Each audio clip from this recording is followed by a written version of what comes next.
Good afternoon and welcome to NC3T's Brown Bag webinar series. Today's webinar is entitled Key Components to Developing a Pathways System, and we're happy to have you joining us today for our session. I'd like to tell you a little bit about what we have on our agenda for today.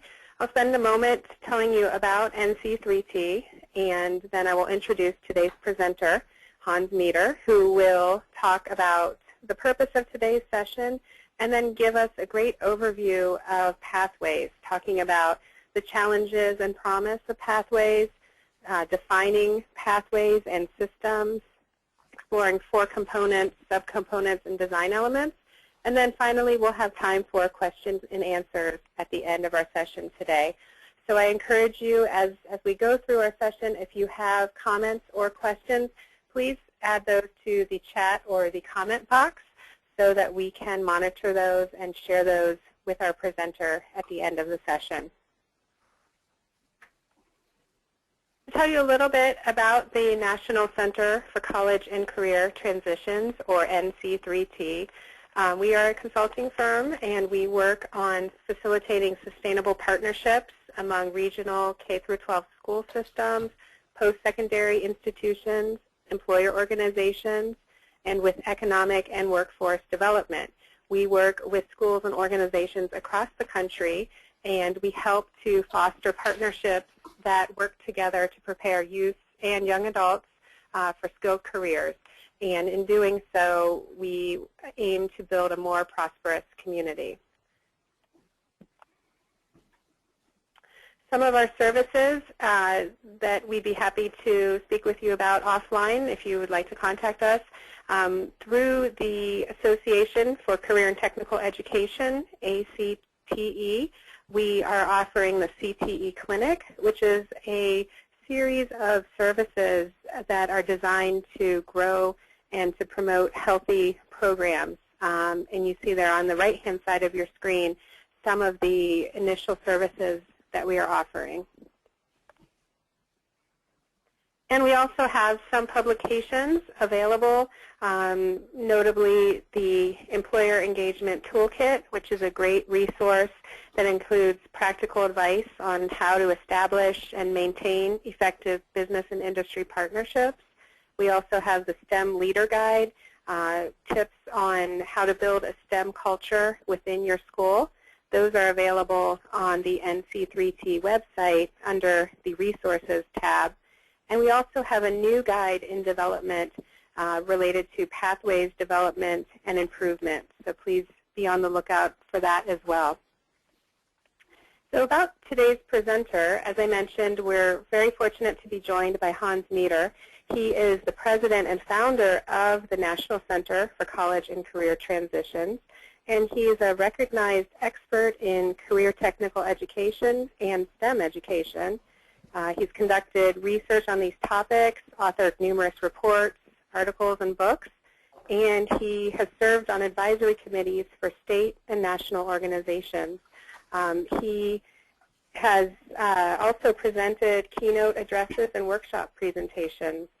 Prior to his work with our firm, Hans served as Deputy Assistant Secretary for Education in the U.S. Department of Education, Office of Vocational and Adult Education. And in this role, he led the Department of Ed's High School Initiative and also guided policy development for implementation of the Perkins Act and the Adult Education and Family Literacy Act. So as you can hear, he's definitely well-versed in the career technical education and pathways topics as we'll be discussing today. And it's my pleasure to turn over the microphone to Hans Meeder. Great. Thank you so much, Jen. Thank you, everyone, for joining us today. It's a pleasure to have you here with us. Quickly, the session purpose today is to give you a broad knowledge about a robust career pathway system and what the elements of that are. I'll be sharing with you a quick walkthrough of what we call our design specifications, which are the components of the pathway system, which includes K-12 partners, post-secondary partners, and employer partners. And we really see this as an alternative to the old notion of college or careers, or something that's afflicted many districts with in the last 20 years is a college for all approach, meaning 4-year baccalaureate for all. The reality is that today's world, today's workforce is much more diverse. There's more of a continuum of education and training opportunities, and the pathway system really helps support that approach. So that's what we'll be sharing with you quickly. And we will be, as a follow-up to today's webinar, be sending you a copy of a follow-up email that will have links to this particular presentation as well as some other resources that this presentation draws from. So, because I will be moving quickly to cover everything in the half hour. Much of our work is being field tested right now in a number of sites in Pennsylvania and New York through the Pathways Innovation Network. We have the Pennsylvania Pathways Innovation Network supported by the Pennsylvania Department of Education, and the New York Pathways Innovation Network, which is supported by the New York State Education Department in partnership with the Career Technical Assistance Center in New York, who is working in partnership with us on that particular project. So we're really enjoying the work. It's fun to be working with people that are really trying to make change happen, and every day we're learning something new, so that I'll be sharing some of those findings with you today. One thing we've discovered in our work is that before going into the specifics of a pathway system, it's really helpful to engage particularly educators in some fundamental questions, because with the danger of a pathways initiative is that it's seen as just another initiative that is somewhat at cross purposes or just adding on to a very full plate. And we've learned that it's really important for anyone working pathways to bring it back to the core purpose of education, that what we're offering is a way to pull all the pieces together and make sense of a lot of activities that on their own might be well intended but don't have the kind of impact. So in some of our work recently, we've been starting off the conversation with this question: what is the true aim of education? And for the most part, people come to the conclusion that some sort of readiness is the aim of getting young people ready. And that looks like the idea of preparing every young person with skills, knowledge, and attitudes they will need for personal success in career and life. And we specifically didn't put in the readiness for post-secondary education in this mission statement, because really the post-secondary education, while it's vital, is a means to the end. And the real end is to prepare the young person for personal success in career and life, and then they'll select the appropriate kind of post-secondary education. So then we ask, how would you define readiness? And we know many organizations have been working on this question. So we have a particular way of describing what that looks like. And these are things you'll see in parallel to other ways of asking this question. So learning skills, the ability to read with comprehension.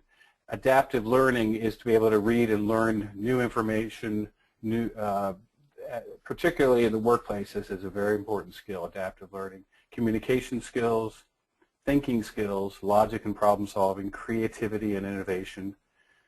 A little bit different take on thinking skills. One is solving problems, one is actually creating new approaches and new inventions. Persistence and work ethic, interpersonal competencies such as emotional intelligence, empathy, conflict resolution, leadership. The executive skills, goal setting, planning, decision making.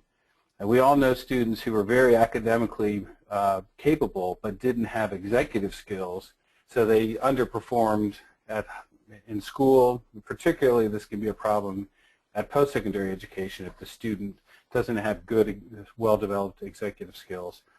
And then what's often overlooked is the career search and career decision-making skills.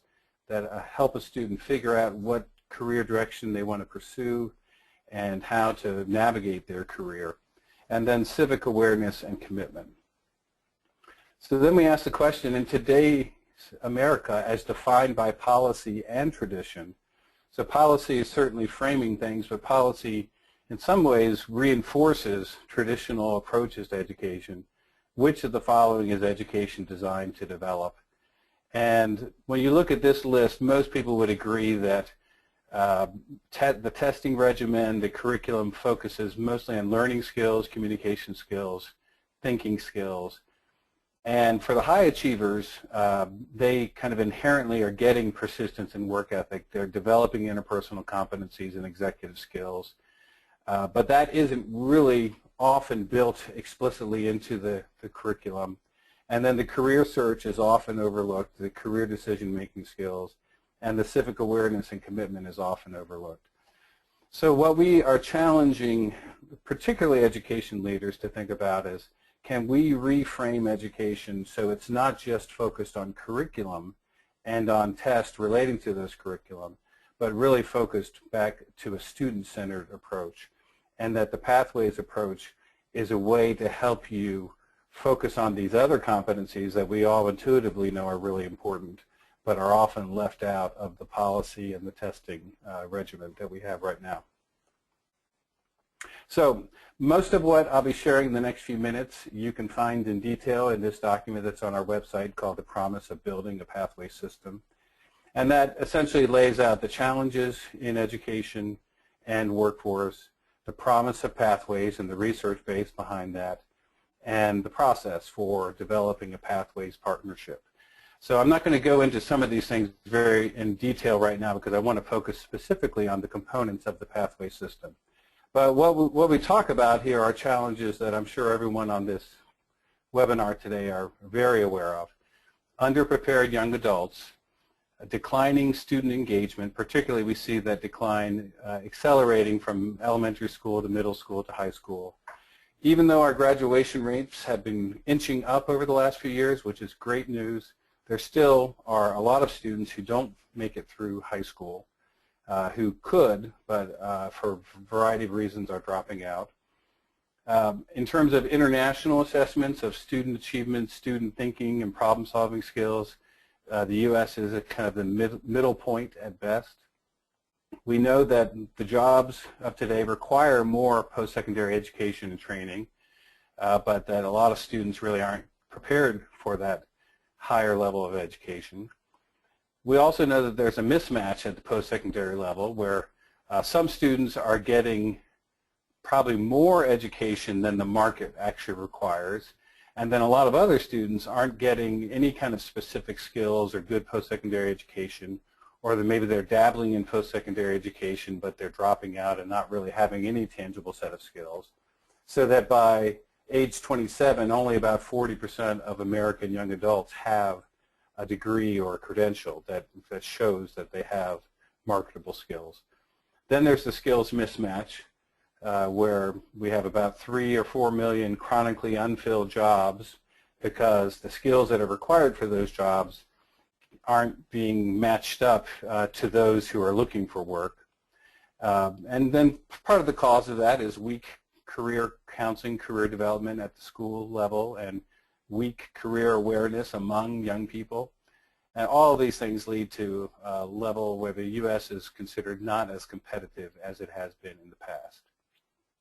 The 4 promises of the pathways approach is increased student motivation and better decision making, academic gains for students and enhanced post-secondary preparation, better graduation rates, and stronger workplace skills.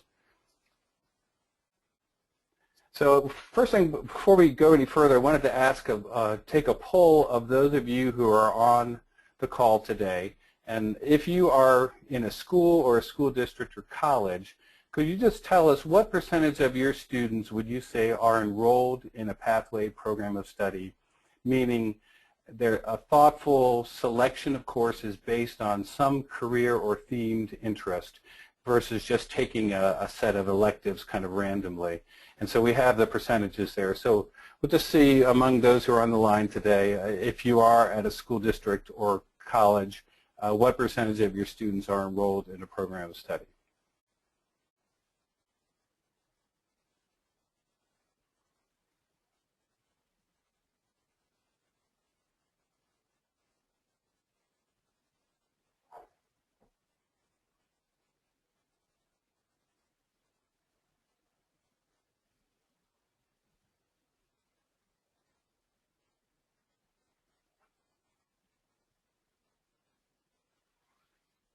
Jen, I believe you were going to decide when to close the poll and when to let us know what the results were.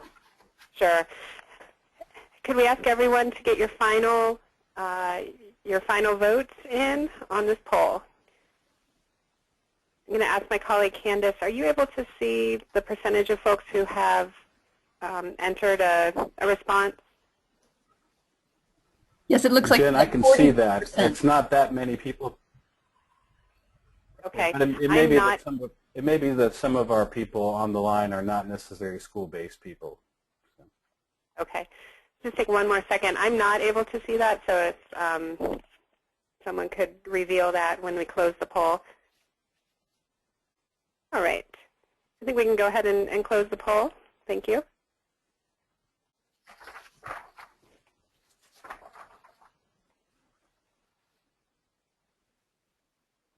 And Candace, are you able to see the results? Yes, I can see the results, Jen. Publish the results. I'll go ahead and read them out. So it looks like 7% of the respondents said that between 50 and 74% of their students were involved in a pathway program. 43% said between 25 and 49%, so a half or less, or 25 to 50% essentially. And then another 50% said between 10 and 25%.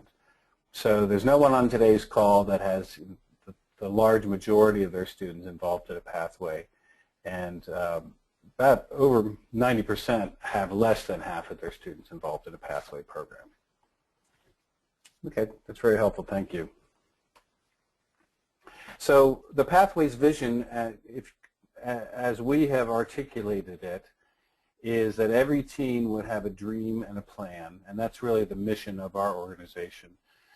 And the complementary mission statement is every community having a capable, ready workforce.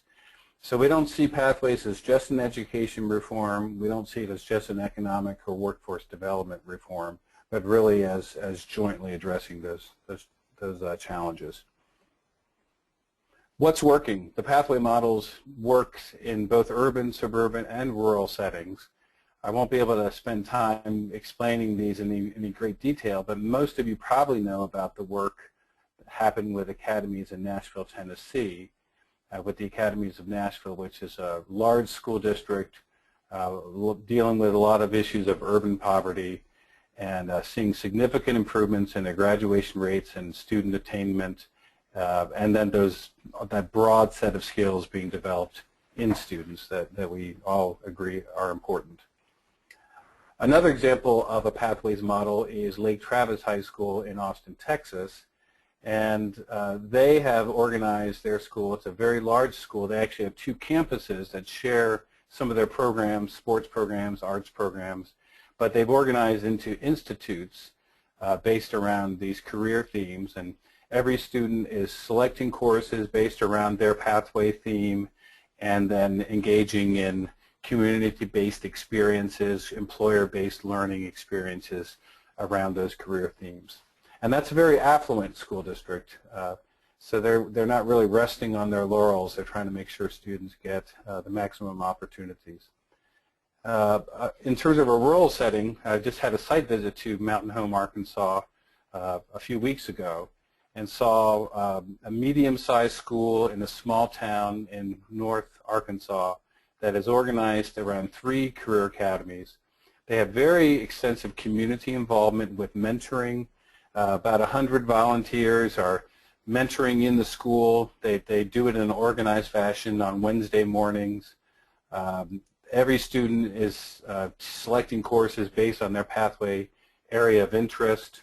and creating the small learning communities. They've seen significant increases in literacy, in graduation rates, in academic achievement, and also reductions in incidences of behavior problems. So the model itself is built on the research and on some of the components that has been researched in the Career Academy model, but we promote a slightly broader approach because not every school is probably ready to do a full Career Academy. But the intentionality of the design is to bridge the divide between college and careers and help students really make choices that show that continuum of opportunities beyond high school. We talk about a pathway system, and a pathway system is more than just something that happens inside of a high school or a K-12 district. It's an education and training partnership that offers a collection of pathway programs of study, and they're intended to reach all students so that students can make a seamless transition into post-secondary education and training. I might add apprenticeship is a really good option for students, and ultimately meaningful employment. So for a pathway system to operate, there has to be a well-defined leadership infrastructure between the K-12 system and post-secondary and employers and economic development. What we often see in education is you have one program that starts up and has to go and kind of create these relationships with other partners, and then another program and another program. So there's a lot of reinventing the wheel that happens. But with a pathway system structure, you create those connections and then build upon those and add in new programs and new initiatives, but you're not starting from scratch. The Pathway Program of Study is an educational program that involves a career theme or a subject-related theme with interconnected academic and elective classes. And then those are offered with learning opportunities outside of the school walls and with substantive employer involvement in the design and implementation of instruction. So, and wherever possible, we encourage our partners to co-design the work between K-12 and post-secondary education to even improve the seamlessness between secondary and post-secondary education and training. The theory of action is, in the top here, if we have greater career-connected relevance for the student, then that will lead to greater individual student effort. And most education reforms hope that this will happen and are just focusing on improved teaching and learning inside the classroom. But by offering the career-connected relevance, then that's another form of motivation that will help students put forth greater student effort and therefore lead to more positive student achievement and outcomes. We've organized the Pathways model into 4 components, and I'll talk more about these over the next 10 minutes or so. Programs of study, career exploration and planning, dynamic teaching and learning, and cross-sector partnerships. What we mean by each of those, the program of study is that actual coursework that we talked about a moment ago that is either grades 9 through 12 or grades 10 through 12, has a career or themed focus, and then leads to post-secondary education and training of various sorts. The career exploration and planning is a K-12 model of career exploration that particularly ramps up at the middle school level and continues through high school, helping students identify personal aptitudes and interests, explore career options, and make post-secondary education and training choices. So that this is something that probably every school district has some level of career exploration happening, and in the specific design elements, we lay out the factors that would demonstrate a high-quality program versus just kind of a compliance-type approach to career development. The teaching and learning, this is something that we, as this template or framework has been evolving, we always had it in there, but we decided it needed to have more prominence, because just having the career relevance is important, but we also need to make sure that every classroom is being taught in a way that is very engaging.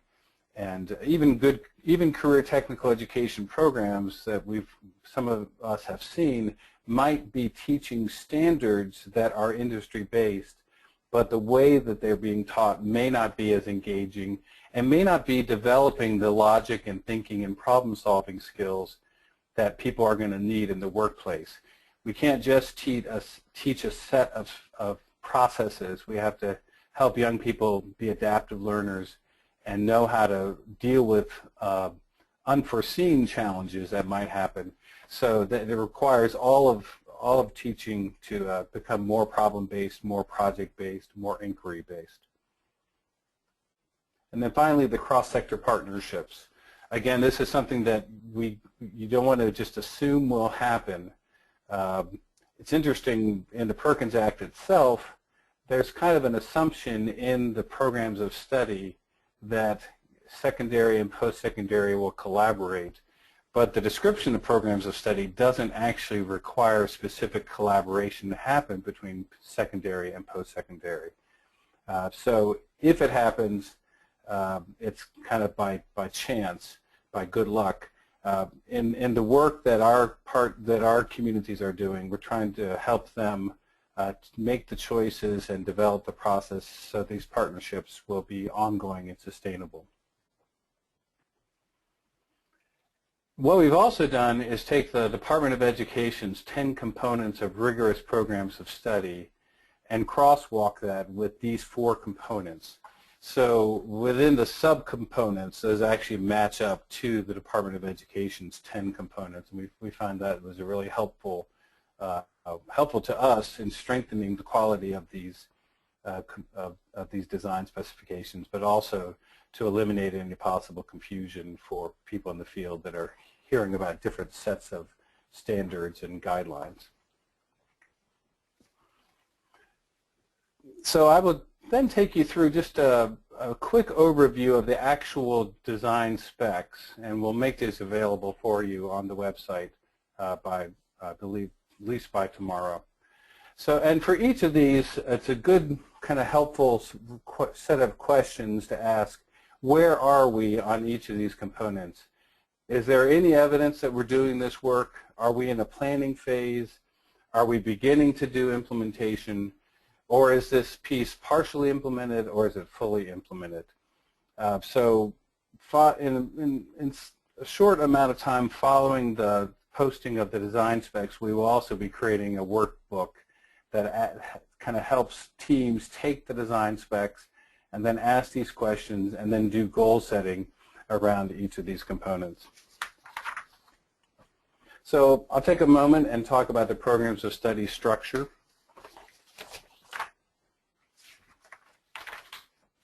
I'm going to pull out my notes here to make sure I get it right. Programs of study organization, that's the notion that these courses in our program of study are not just a random set of courses, but are selected specifically to complement the theme that has been identified. And those can be, and you can organize it with some foundational courses as well as with some enrichment courses. But it would be a well-defined multi-year program of courses that takes a student through a learning experience. The pathway teacher teams, after you've identified which courses will be in your particular pathway, then you will convene a team of those teachers, both academic and theme or elective teachers, as well as school counselors, to form a working group. And over time, one of the things that we try to encourage our sites is just to get started. You won't have the final product all at once, and you won't have the perfect program of study all at once. But just identifying what those courses are that you already offer in your course catalog, and then getting teachers to start to identify themselves as working together on that particular program of study. Those are really important steps to get started. The next piece would be making sure that as you're developing your program of study that there are connections to your local technical schools, both Pennsylvania and New York have regional schools that offer technical courses, sometimes in a full-time basis, but most often on a part-time, half-day basis. And so some of these pathways will operate only within the local high school, but some of them will then lead to the more equipment and skills-intensive courses that are offered at the technical school. But then also some of these courses will lead directly to a post-secondary experience at a local college, either a community college or perhaps another college, a university that has a strong connection to the community and wants to cooperate and participate with local school systems. Student leadership experiences need to be built into the program of studies so the students are demonstrating and getting out into the community, doing competitions, working with student leadership organizations. And the pathway is built to be accessible to a variety of students from different achievement levels, and that the pathway is aligned to needs in the workforce, both either at the local level specifically or more generally at a regional level or at a state level. We also lay out design specifications for how the program of study should be built with articulation agreements with those post-secondary partners so that students can be earning early post-secondary credits, that teachers and faculty from the schools and the colleges would actually be meeting on a scheduled basis to do the work of crosswalks and developing those articulation agreements, and that the school district would take responsibility for not just having the agreements available, but measuring the number of credits that students are earning on a program-by-program basis so that you can really encourage real action that would help students acquire those post-secondary credits. In terms of assessment, that if a program has a very specific career focus, that it would have an industry-based credentials, certification, and a technical skill assessment associated with it. That teachers would be trained in the use of data and doing data analysis of assessments and other formative assessments, and that the whole program would be using that data to drive continuous improvement. For career exploration, these are the design specs that we lay out in terms of a guidance counseling, that there's a comprehensive career exploration and guidance system that's laid out. If your district is a K-12 district, that it would be laid out for K-12, that every student by 8th grade would have a student academic and career plan, that instructional resources would be available for teachers and for counselors to help students with their career exploration, that students would be learning about the pathway programs of study while they're in middle school and in 9th grade, and that they would also be concurrently doing their post-secondary awareness and planning related to those programs of study, and that the school has been focusing on making sure that families and parents are directly and continuously involved in helping their child think about careers and post-secondary education. I'll move ahead. We have design specs around teaching and learning, relating to what is dynamic teaching and learning, what kind of professional development needs to be in place. What are the elements of this cross-sector partnerships, with pathway partnership leadership structure? One thing that we talk about in terms of the college and career readiness standards, and that very first piece that we discussed today, is to having the different partners agree on a definition of college, career, and civic readiness, and then all of them commit to what they can do to help support student acquisition of that knowledge and skills. We have a section on aligned legislation and funding policy, accountability, having a transparency for what's happening in the community and what the different partners are doing with an annual community progress report. So those are the basic elements of the pathway system, And then we have what I'm going to share real quickly here is just a simple model of developing that system, bringing the partners together to have awareness and interest of what a pathway system could look like. That's the explore phase. Convening is when you formally bring the partners together to begin developing the pathways framework for your community.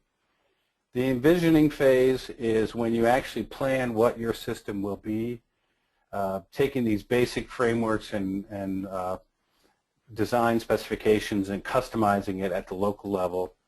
Committing is when you bring together the partners and have a public event where they publicly join ranks, join arms, and commit to doing the work. And then the act phase is the process of monitoring outcomes, revising the plan, updating the plan. So it's really a continuous improvement model. You'll need a planning structure of a guiding coalition and a coordinating team and different planning teams. And then you'll need to have a set of discussions and questions, and these are just some sample questions that you can use at the local level when you discuss the pathways model with your local stakeholders. So we have some suggested initial visioning questions. In 5 years, what will our reality look like relating to career exploration and programs of study and teaching and learning and cross-sector partnerships? And then what kind of structure do we need in terms of a core leadership planning team? What kind of stakeholders do we need to bring together to move forward with our Pathways initiative? And what kind of time frame would we need for our outreach? So that's the overview of the design specifications and the elements and some of the process for implementing and developing your Pathways partnership. I know I've covered a lot of ground there, none of it sufficiently, but hopefully it gives you that overview that we wanted to provide to you. And I think at this point I'll stop and I'll ask if there's any questions or comments that have been coming in. So Jen? Great. Thanks so much, Hans. We do have a couple questions that have come in. We have in a few minutes to address those. If anyone else has questions, please type those into the question field, and we will address as many as we can. But to start out with, Hans, we had a comment and a question. The comment says, working on all the components of the pathway system at once seems a little overwhelming. Where would you start, and in what order would you recommend that we develop the Pathways model? Yeah, that's a good question, and that we have actually had the case where we presented the whole model and some of the local principals got a little overwhelmed. So you really want to build on what's already happening and what already the kind of point of interest is. And in some communities, there's more of a sense that we need to improve our career exploration and career development. So that would be a really good place to kind of focus on, because you can't do the pathways if the students haven't done that exploration. On the other hand, some places might be more aware that they need to get more business involvement. So you could focus on the mechanics and the specifics of getting employers involved in your programs and maybe make that your leading initiative. And then some places are already aware that their program, they don't have programs of study, that they have these very generic, kind of college prep for all, but the reality is a lot of students aren't going to make it. So they know that they need to do curriculum reform inside their schools. So that a program of studies approach might be the lead there. So there really isn't a wrong answer, but it probably does make more sense to focus on wherever the felt need is. But then what really resonates with people is the idea that you want to have a systems approach, and you don't want to just have one initiative and then pendulum swinging to another initiative and then back and forth, but really a systems approach, and the Pathways framework gives you the long-range view of how to build an effective system. All right. Another question, is there grant money available at the federal or state level to implement Pathways? There has been, and last year there was money coming out of the Department of Labor called Youth Career Connect that was a little more targeted on developing individual pathway programs that were very specifically related to a workforce need. But honestly, if you had the broader Pathways vision, then you can make that work to help to build out with something like Youth Career Connect. Years ago, there was a grant funding called Small Learning Communities, and I saw one small learning community in a district I will not name, where they had a poetry circle, and that was their so-called small learning community. On the other hand, Nashville, Tennessee used the same dollars to build the beginnings of a very effective Pathways Academies model. So there may be some forthcoming Youth Career Connect money in the next few months, and there may be, depending on how Congress and the administration work together, there may perhaps be some other sources down the road.